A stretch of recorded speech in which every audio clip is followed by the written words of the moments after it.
मौखरी राजवंश और उसके प्रमुख शासक। गुप्त साम्राज्य के पतन के उपरांत भारत के विभिन्न भागों में अनेक राजवंशों ने अपनी स्वतंत्र सत्ता स्थापित कर ली। भारत के उत्तर पूर्वी क्षेत्र में एक नए राजवंश का उदय हुआ, जिसे भारतीय इतिहास में मौखरी राजवंश के नाम से जाना गया। बाराबर और नागार्जुनी अभिलेख से मौखरी वंश के प्रथम 3 राजाओं के नाम ज्ञात होते हैं: यज्ञवर्मा, शार्दूल वर्मा और अनंत वर्मा।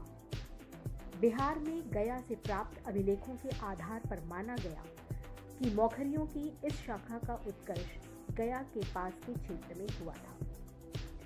मौखरियों की दूसरी शाखा कन्नौज में राज्य कर रही थी, जिसमें 7 राजाओं ने राज्य किया। पहला हरिवर्मा, दूसरा आदित्य वर्मा, तीसरा ईश्वर वर्मा, चौथा ईशान वर्मा, 5वां सर्व वर्मा, 6ठा अवंति वर्मा और 7वां ग्रह वर्मा। इन दोनों शाखाओं का परस्पर संबंध ज्ञात नहीं है। शायद ये दोनों ही शाखाएं एक ही वंश से निकली थी। बिहार के मौखरी वंश के तीनों राजाओं के लिए केवल नृप शब्द का प्रयोग हुआ है, जिससे प्रतीत होता है कि ये किसी नरेश के सामंत रहे।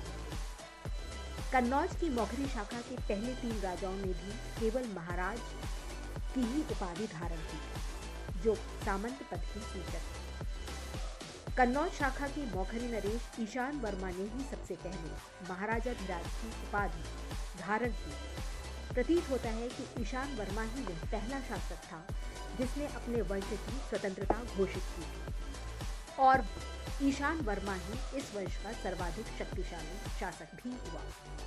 ईशान वर्मा और उसकी उपलब्धियां। ईश्वर वर्मा के उपरांत उसका प्रतापी पुत्र और उत्तराधिकारी ईशान वर्मा कन्नौज के मौखरी राजवंश के सिंहासन पर बैठा। बाराबंकी जिला उत्तर प्रदेश से प्राप्त हरहा अभिलेख से हमें इसके शासनकाल की प्रमुख घटनाओं के विषय में ज्ञात होता है। ईशान वर्मा की प्रमुख उपलब्धियों के विषय में सूचना देते हुए हरहा अभिलेख उसकी 3 उपलब्धियों के विषय में लिखता है कि पहला, उसने आंध्रों को जीता जिनके पास हाथियों की विशाल सेना थी। दूसरा, उसने शूलिकों को पराजित किया जिनके पास असंख्य घोड़ों की सेना थी। कुछ विद्वान इस कथन का मतलब हूणों से भी लेते हैं। और तीसरा, समुद्र तट पर रहने वाले गौड़ों अर्थात बंगाल वासियों को उसने अपनी सीमा के भीतर रहने के लिए विवश कर दिया।